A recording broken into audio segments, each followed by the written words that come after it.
Ho, ho, ho, ho. Sweating to the truth, nothing but the truth. Put my hands on the Bible, y'all point me to the booth. Sweating to the truth. Yo, new season, new colors, new merch, new swag. Go over to Imago Day Apparel Shop and get in your bag with our latest gear. I promise you won't be disappointed. Rep the kingdom, I rock in his image. Every order and purchase goes into helping me bring you better content. And so every order and purchase is greatly appreciated. We thank you for the support, and as always, peace and love. Yo, what's going on with it, man? So I got a good one for you all today, man. So Dr. Cheyenne Bryant went on Cam Newton's podcast, went on Cam Newton's podcast or his YouTube channel or his studio, let's say that, and just got to cooking. Chef Cheyenne Bryant is what I would call her for the meal that she cooked up for this young man. I'm talking about a dose of truth that you just ain't gonna get on regular TV, man. But let's tap in and see what she had to say to this young man. And a lot of people see my situation and not think that I'm not high function. What situation? See my situation. That's a very vague question, and it's for you What to situation are you referring to that they're looking at and thinking is not high function? just my life. Your life entirely, or your life in My relationships? my life. See, don't deflect. Let's stay here. Your life entirely, or your life in relationships? Both really. And they think that you're low functioning. No, I don't. You just said people see your life and think you're not high functioning. The opposite of that would be low functioning. No. Okay, so here you go. You're trying to take my intentions away from this. Is can I correct it? Yeah, go ahead. Or I don't even think Cam Newton knows what he said, or half the time be knowing what he be saying. But it's clear that he likes to play victim a lot. or can I give you more? Yes, more information. Heck yeah. So I'm not married, Yeah. right? I have beautiful children. How many? 8. I thought I didn't do my research. I thought it was 4, but 8. Okay. No, baby. Cool. It's By how 8. many women? 3. And this is the kicker. I want more. Now, By multiple women? What's the intent? I I'm just saying want God about to your bring wife. them. I just want God to bring them. Oh, okay. And you have, so you just. Because my point is this. My desire to get married is lower than my fear of divorce. So, as you had said, Dr. Bryant, you said it, I didn't say it, I will agree. I'm just taking my time. You're not taking your time. Yeah, she was talking about something totally different and referring to taking her time. She was just talking about don't be in a rush to get married, just so that you can sign some divorce papers or become a baby mama or baby daddy. He taking a whole different approach, so and that's what she about to talk about here. Your time. I am, though. You're being very action based. You're not taking your time. You're being very action based. I'm taking my time. You're being very action based. You have 8 kids with 3 different women. Yes. You are creating, procreating, and multiplying. That is not taking your time. You're being very selectively active. Okay. So you're creating, in disclaimer, the kids are innocent. They are beautiful and amazing. Anything I say has nothing to do with them babies, because I can't wait to be a mom, and I love the kids, period. And I think what's important in understanding and taking your time, it's learning who you are in the process. If you out here just putting your Johnson in any and everything that they're walking, I'm not saying that he's doing that, but if you are doing that, then you aren't learning who you are in order for you to be effective in marriage, in order for you to be helpful in marriage, to be able to produce like you need to produce.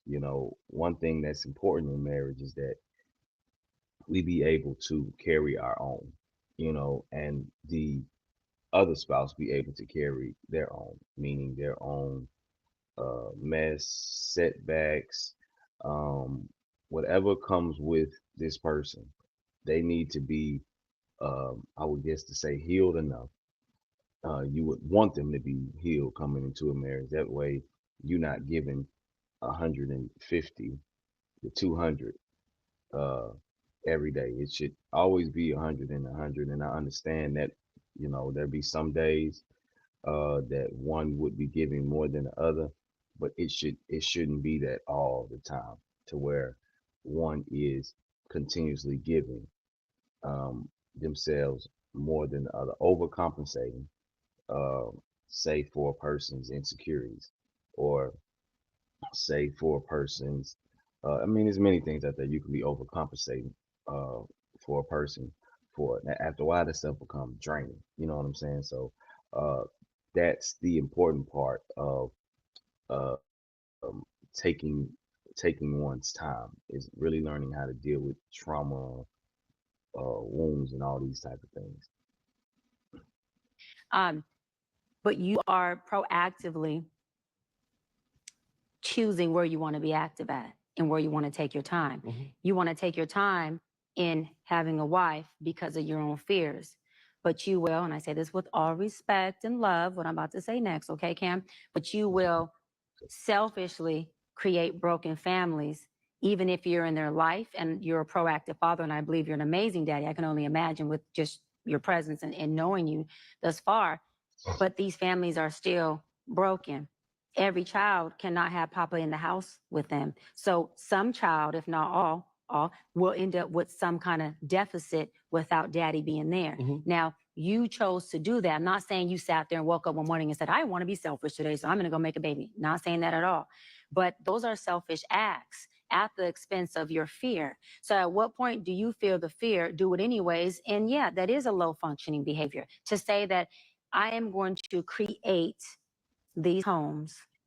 Let me go better. I'm going to build these houses and put kids and these beautiful women and kids in them, but I ain't going to create a home in them. I'm going to wait till I dissipate my fear to find a wife where I'm still going to be fearful with, because there's no such thing as not having some type of nerve or some type of feeling behind marrying somebody who you're spending your life with.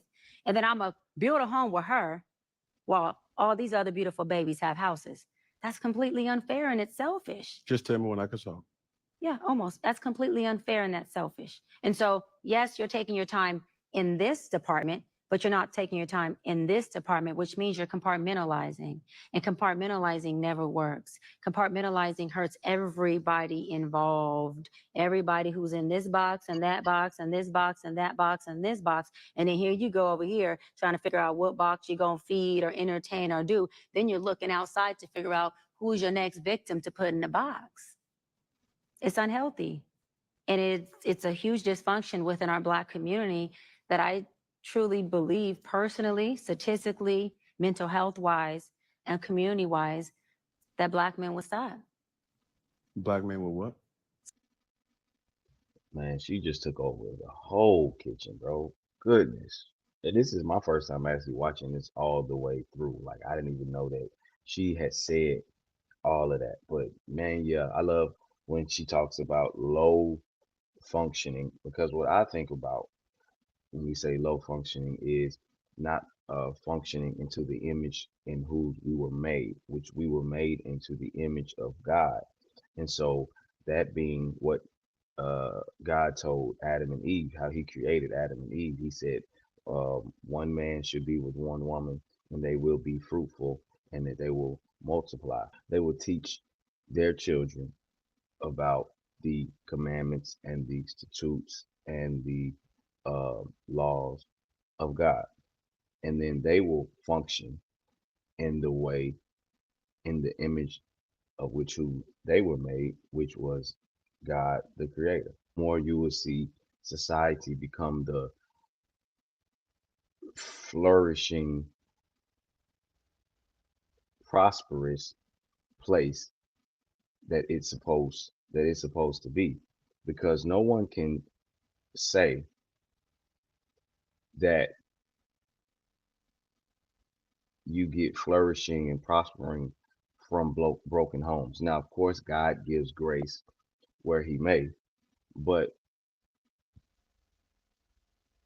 a major issue with society today is due to broken homes. stop doing that they would stop that dysfunctional behavior of compartmentalizing and creating houses, not homes, and then finally a home with the wife. And then you have all these other houses that are homeless, but you over here at some point when you do get a wife, if you do, I'm saying if that's what you want, you will, you'll get whatever you want. You're trying to create a home. Totally dysfunctional and extremely, that's the epitome of selfish. Epitome of selfish. I'm done. You can go for it. Okay, say less.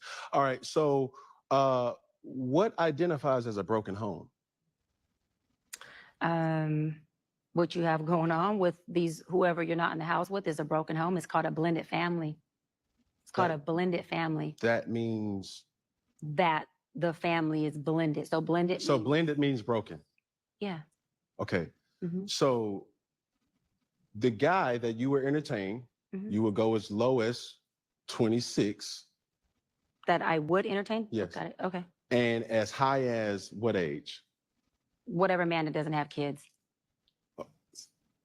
As high as whoever doesn't have kids, whatever age he is with no kids. I just no, that's the age. I'm saying I don't have an age range as far as how old if he has no kids. So your non-negotiable is a person who does not have children. My non-negotiable is a person with kids, but yes, I get what how you're saying it. Yes. So you cannot date a person. You cannot be with a person. I can, but I'm choosing not to. So I can be with anyone, but I'm choosing not to. You're. I gotta correct it. It's my narrative, Cam. You're like jumping in, jumping out. It's either. Cam. No, it's not. I can't. There's no such thing. I can date whoever I want. I am definitely well equipped to do so. Okay. So I'm not going to allow that word to be something that fits what I can't do. I'm well equipped to date anybody. Yes. My preference, because there's nothing wrong with a lot of men who have kids. So I don't want to put that narrative out there. Yes. My personal preference is I would not choose to date a man with kids. Okay. Yes. So you're dating a man with kids. Just a scenario. Oh, okay. Got it. Yes. You're dating a man with kids. Yes. So you've identified that that's a broken home from the jump with your verbiage of blended family means broken. I've identified that I'm dating a broken man who is creating who he is, because we could teach what we know, we create who we are. And so broken people create brokenness, whether it's through a child, whether it's through a relationship, whether it's through themselves. It doesn't have to be a beautiful baby, but you're creating brokenness. And broken people can come from married households. I'm not saying that a two-parent household can't create the result of a child who then has brokenness and creates broken blended families everywhere. I'm not negating that. That's not my point. No, I know I'm making that point. But yes. But my point. My answer is I not only identified that those homes are houses without a home because he's not in them. Yeah. But also that he's a broken man. But you're going to be with a broken man. No, I won't. I just said I wouldn't be with a man. I wouldn't be with a broken man who has multiple kids. I would No, not multiple. A kid. It doesn't matter. So you're not going to date a man with children. No, but let me clear this up because you said I won't date a broken man. That's not what I said. No, I said, listen to what I'm saying? I heard you. Let me answer it. Hold on. We all have a level of brokenness. So will I date a broken man? Yes. Am I going to date a certain type of brokenness?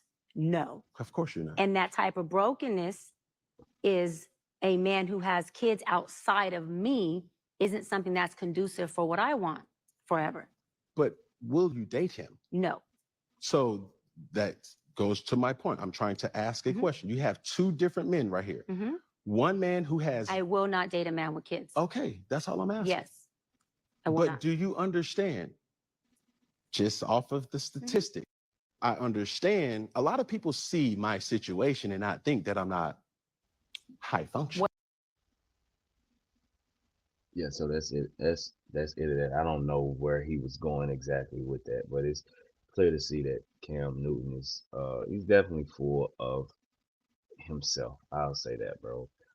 He got a lot to deal with. So do we all. But he just wasn't eating what she was cooking. Hopefully, but at the end of the day, there was seed drop. there was definitely seed drop there. So hopefully it takes root and it sprouts into a beautiful tree. But the truth of the fact of the matter is that, you know, God did intend for man with to be with one woman and build a family. God wants children to be stable. He wants for his next generations to be prosperous. He wants for his next generations to be, you know, blameless, productive individuals.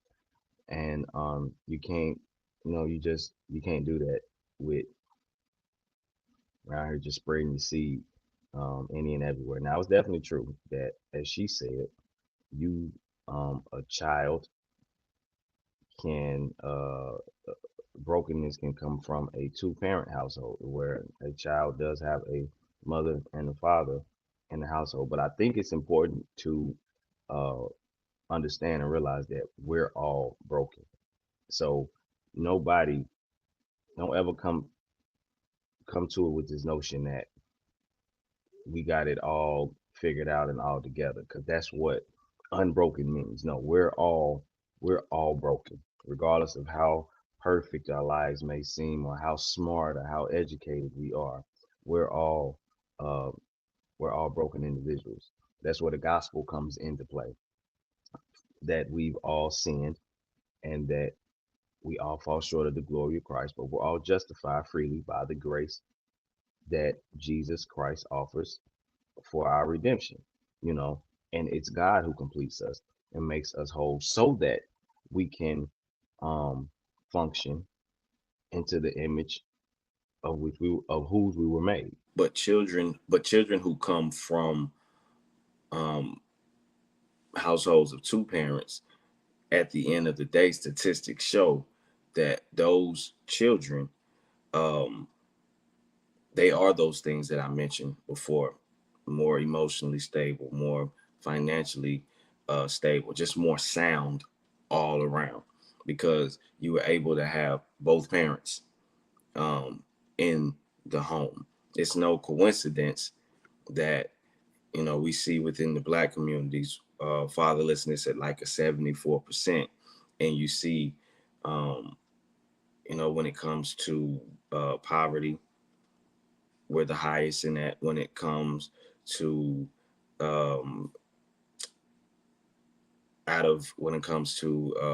I can't think of the word, but out of baby wedlock, you know what I'm saying? Having babies out of wedlock. There we go. When it comes to having babies out of wedlock, we're the highest in that. When it comes to venereal diseases, or when it comes to, you know, as far as where we are on the educational rung, we're the lowest in that.